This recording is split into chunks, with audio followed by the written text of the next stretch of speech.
ವೀಕ್ಷಕರೇ, ರಾಜ್ಯದ ಮುಖ್ಯಮಂತ್ರಿ ಸಿದ್ದರಾಮಯ್ಯ ಬಹುನಿರೀಕ್ಷಿತ ಬಜೆಟ್ ಅನ್ನ ಮಂಡಿಸೋದಕ್ಕೆ ಮುಂದಾಗಿದ್ದಾರೆ. ಈ ಬಜೆಟ್ ಮೇಲೆ ಜನರಿಗೆ ಬಹಳ ನಿರೀಕ್ಷೆಗಳಿದ್ದಾವೆ. ಕಾರಣ ಏನಪ್ಪಾ ಅಂತಂದ್ರೆ, ಈಗಾಗಲೇ ಗ್ಯಾರಂಟಿ ಯೋಜನೆಗಳನ್ನು ಕೊಡ್ತಾ ಇದ್ದಾರೆ. ಗ್ಯಾರಂಟಿ ಯೋಜನೆಗಳಿಗೇನೆ ಒಂದಷ್ಟು ಹಣ ಹೋಗ್ತಾ ಇದೆ. ಇದರ ನಡುವೆ ಇನ್ನಿಷ್ಟು ಗ್ಯಾರಂಟಿಗಳು ಆ್ಯಡ್ ಆಗುವ ನಿರೀಕ್ಷೆಗಳು ಕೂಡ ಇದ್ದಾವೆ. ಹಾಗಾಗಿನೇ ಮುಖ್ಯಮಂತ್ರಿ ಸಿದ್ದರಾಮಯ್ಯ ಅವರು ಕಳೆದ ಒಂದೂವರೆ ತಿಂಗಳಿಂದ ಸತತವಾಗಿ ಅಧಿಕಾರಿಗಳ ಮೀಟಿಂಗನ್ನು ಮಾಡ್ತಾ ಇದ್ದಾರೆ, ಸಂಘ ಸಂಸ್ಥೆಗಳ ಮೀಟಿಂಗನ್ನು ಮಾಡ್ತಾ ಇದ್ದಾರೆ, ಬಜೆಟ್ಗೆ ಸಂಬಂಧಪಟ್ಟ ಹಾಗೆ ಆರ್ಥಿಕ ಇಲಾಖೆ ಅಧಿಕಾರಿಗಳ ಜೊತೆ ದಿನನಿತ್ಯ ಅಥವಾ ಪ್ರತಿನಿತ್ಯ ಮೇಲೆ ಮೀಟಿಂಗನ್ನು ಮಾಡ್ತಾ ಇದ್ದಾರೆ. ಹಾಗಾಗಿ ಜನರಿಗೆ ಒಂದಿಷ್ಟು ಕುತೂಹಲ, ನಿರೀಕ್ಷೆ ಇದೆಲ್ಲವೂ ಕೂಡ ಹೆಚ್ಚಾಗಿದ್ದಾವೆ. ಈ ಬಾರಿ ಬಜೆಟ್ ಗಾತ್ರ ಎಷ್ಟಿರಬಹುದು, ಏನೇನು ಹೊಸ ಯೋಜನೆಗಳ ಘೋಷಣೆ ಆಗಬಹುದು ಅನ್ನೋದನ್ನು ಒಂದಿಷ್ಟು ಅಂಶಗಳನ್ನು ನೋಡ್ತಾ ಹೋಗೋದಾದರೆ, ಲಕ್ಷ್ಮಿಯರಿಗೆ ಮತ್ತೆ ಬಂಪರ್ ಯೋಜನೆಗಳು ಘೋಷಣೆ ಆಗುವಂಥ ಸಾಧ್ಯತೆ ಇದ್ದಾವೆ. ಗೃಹಲಕ್ಷ್ಮಿಯರಿಗೆ ಈಗಾಗಲೇ 2,000 ಪ್ರತಿ ತಿಂಗಳಿಗೆ ಅವರ ಅಕೌಂಟಿಗೆ ಹೋಗ್ತಾ ಇದೆ. ಇದರ ಮಧ್ಯದಲ್ಲಿ 2 ಸೀರೆಗಳನ್ನು ಕೊಡ್ತಾರಾ ಅಥವಾ ಅದು ಘೋಷಣೆ ಆಗುತ್ತಾ ಅನ್ನುವ ನಿರೀಕ್ಷೆ ಈಗ ಇದೆ. ಅಂಥ ಒಂದು ಯೋಚನೆಯನ್ನು ಸಿದ್ದರಾಮಯ್ಯ ಅವರು ಮಾಡಿದ್ದಾರೆ. ಗೃಹಲಕ್ಷ್ಮಿಯರಿಗೆ ಸೀರೆ ಕೊಡುವ ಭಾಗ್ಯ ಅಥವಾ ಸೀರೆ ಭಾಗ್ಯ ಈಗಲೂ ಕೂಡ ಬರುತ್ತಾ ಅನ್ನೋದು ಈಗ ಗೊತ್ತಾಗಬೇಕು. ಈ ಬಗ್ಗೆ ಯೋಚನೆ ಮಾಡಿದಾರಂತೆ. ಇನ್ನು ಇಂದಿರಾ ಕಿಟ್, ಈಗ ಇಂದಿರಾ ಕ್ಯಾಂಟೀನ್ ಇತ್ತು ಮೊದಲೇ, ನಿಮಗೆ ಅದು ಗೊತ್ತಿದೆ. ಇಂದಿರಾ ಕ್ಯಾಂಟೀನ್ಗಳು 10 ರೂಪಾಯಿಗೆ ಹೊಟ್ಟೆ ತುಂಬ ಊಟ ಸಿಗ್ತಾ ಇತ್ತು. ಬೆಳಗ್ಗೆ ಉಪಹಾರ, ಮಧ್ಯಾಹ್ನದ ಊಟ, ಚಹಾ, ತಿಂಡಿ ಇದೆಲ್ಲ ಕೂಡ ಇರ್ತಿತ್ತು ಇಂದಿರಾ ಕ್ಯಾಂಟೀನಲ್ಲಿ. ಸೊ ಈಗ ಇಂದಿರಾ ಕಿಟ್ ಯೋಜನೆ ಜಾರಿಗೆ ಬರೋದು ಅಥವಾ ಈ ಒಂದು ಬಜೆಟ್ನಲ್ಲಿ ಇಂದಿರಾ ಕಿಟ್ಟನ್ನು ಪ್ರಕಟ ಮಾಡುವ ಸಾಧ್ಯತೆ ಕೂಡ ದಟ್ಟವಾಗಿದೆ. ಅಥವಾ ಪೆಟ್ರೋಲ್ ಮೇಲೆ 1 ರೂಪಾಯಿಯನ್ನು ಸೆಸ್ ಹೇರುವ ನಿರೀಕ್ಷೆ ಇದೆ ಅಂತ ಹೇಳಲಾಗ್ತಾ ಇದೆ. ಅನ್ನಭಾಗ್ಯ ಫಲಾನುಭವಿಗಳೇನಿದ್ರಲ್ಲ, ಅವರಿಗೆಲ್ಲ ಪೌಷ್ಟಿಕ ಆಹಾರ ನೀಡುವ ದೃಷ್ಟಿಯಿಂದ ಇಂದಿರಾ ಕಿಟ್ಟನ್ನು ಘೋಷಣೆ ಮಾಡಬೇಕು ಅನ್ನುವ ಯೋಚನೆಯಲ್ಲಿ ಸಿದ್ದರಾಮಯ್ಯ ಅವರಿದ್ದಾರಂತೆ.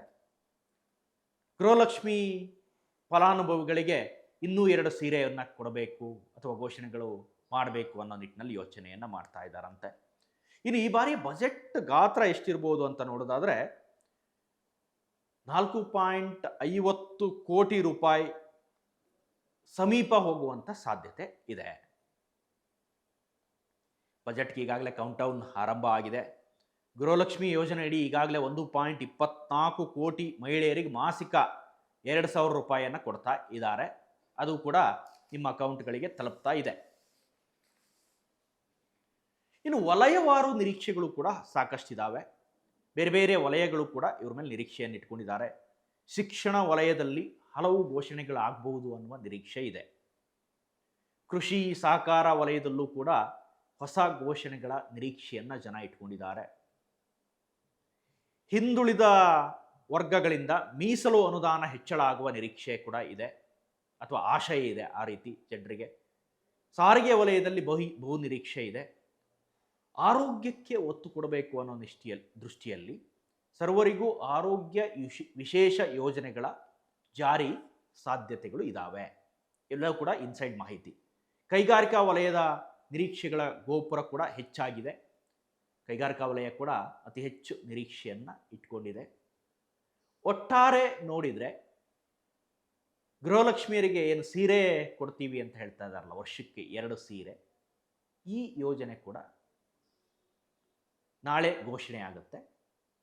ಮತ್ತು ಇಂದಿರಾ ಕಿಟ್ ಯೋಜನೆ ಕೂಡ ಜನರಿಗೆ ಅನುಕೂಲ ಆಗಬಹುದು ಘೋಷಣೆ ಆದರೆ. ಯಾಕೆಂದರೆ ಸಿದ್ದರಾಮಯ್ಯ ಅವರು ಯಾವಾಗಲೂ ಹೇಳ್ತಾ ಇರ್ತಾರೆ, ಅನ್ನಭಾಗ್ಯವನ್ನು ಯಾಕೆ ಕೊಟ್ಟೆ ಗೊತ್ತಾ ಅಂತಂದರೆ, ಯಾರೂ ಕೂಡ ಈ ರಾಜ್ಯದಲ್ಲಿ ಹಸಿವಿನಿಂದ ಬಳಲಬಾರದು. ನಾನು ಕೂಡ ಶಾಲೆಗೆ ಹೋಗುವಂಥ ದಿನಗಳಲ್ಲಿ ಕೆಲವು ಸಾರಿ ಮಧ್ಯಾಹ್ನಕ್ಕೆ ಊಟ ಇರ್ತಿರಲಿಲ್ಲ. ಹಾಗಾಗಿ ಇಂಥ ಯೋಜನೆಗಳು ನನ್ನ ತಲೆಗೆ ಬರ್ತವೆ ಅಂತ ಹೇಳ್ತಾರೆ ಯಾವಾಗಲೂ. ಸೊ ಈ ಬಾರಿ ಕೂಡ ಬಜೆಟ್ನಲ್ಲಿ ಇಂದಿರಾ ಕಿಟ್ ಘೋಷಣೆ ಆಗುವ ನಿರೀಕ್ಷೆ ಇರೋದರಿಂದ ಎಷ್ಟೋ ಜನರ ಹೊಟ್ಟೆ ತುಂಬುವುದು ಅನ್ನೋ ಯೋಜನೆ ಕೂಡ ಇದೆ. ಇವೆಲ್ಲವೂ ಕೂಡ ನಿರೀಕ್ಷೆ. ಅಂತಿಮ ಘೋಷಣೆ ಬಳಿಕವೇ ಯಾವ್ಯಾವ ಘೋಷಣೆಗಳು ಹೊರಬೀಳುತ್ತೆ ಅನ್ನೋದು ಗೊತ್ತಾಗುತ್ತೆ. ಒಟ್ಟಾರೆ ಜನರಿಗೂ ಒಂದಿಷ್ಟು ನಿರೀಕ್ಷೆ ಇದೆ. ಸರ್ಕಾರ ಕೂಡ ಅದಕ್ಕೆ ಪ್ರತಿಯಾಗಿ ಒಂದಿಷ್ಟು ಪ್ಲಾನ್ಗಳನ್ನು ಮಾಡಿಕೊಂಡಿದೆ. ಎಲ್ಲ ಯೋಜನೆಗಳು ಕೂಡ ನಾಳೆ ಘೋಷಣೆಯ ಮುಖಾಂತರ ಹೊರಗೆ ಬೀಳಲಿವೆ. ಒಟ್ಟಾರೆ ಒಳ್ಳೊಳ್ಳೆ ಪ್ಲಾನ್ಗಳನ್ನು ಮಾಡ್ಕೊಂಡಿದ್ದಾರೆ. ಎಲ್ಲವೂ ಎಷ್ಟು ಮಟ್ಟಿಗೆ ಜಾರಿಗೆ ಬರುತ್ತೆ ಅನ್ನೋದು ಕೂಡ ಪ್ರಶ್ನೆ ಆಗುತ್ತೆ. ಜಾರಿಗೆ ಬರೋದು ನಂತರದ ಮಾತಾಯಿತು. ಫಸ್ಟು ಏನು ಕೊಡ್ತೀವಿ ಅನ್ನೋದನ್ನು ನಾಳೆ ಘೋಷಣೆ ಮಾಡ್ತಾರೆ. ಬಜೆಟ್ನಲ್ಲಿ ಈ ಒಂದು ಘೋಷಣೆ ಹೊರಬೀಳುತ್ತೆ. ಇದಿಷ್ಟು ಅಪ್ಡೇಟ್ಸ್ ಇರ್ತದೆ. ಮತ್ತಷ್ಟು ಕಂಟೆಂಟ್ಗಾಗಿ ನೋಡ್ತಾ ಇರಿ ಸುಮನ್ ಟಿವಿ ಕನ್ನಡ. ಹಾಗೆಯೇ ನೀವೇನಾದರೂ ನಮ್ಮ ಚಾನಲ್ನ ಸಬ್ಸ್ಕ್ರೈಬ್ ಮಾಡಿಲ್ಲ ಅಂತಾದರೆ ಈ ಕೂಡಲೇ ಸಬ್ಸ್ಕ್ರೈಬ್ ಮಾಡಿ, ಶೇರ್ ಮಾಡಿ ಮತ್ತು ಲೈಕ್ ಮಾಡಿ. Thank you.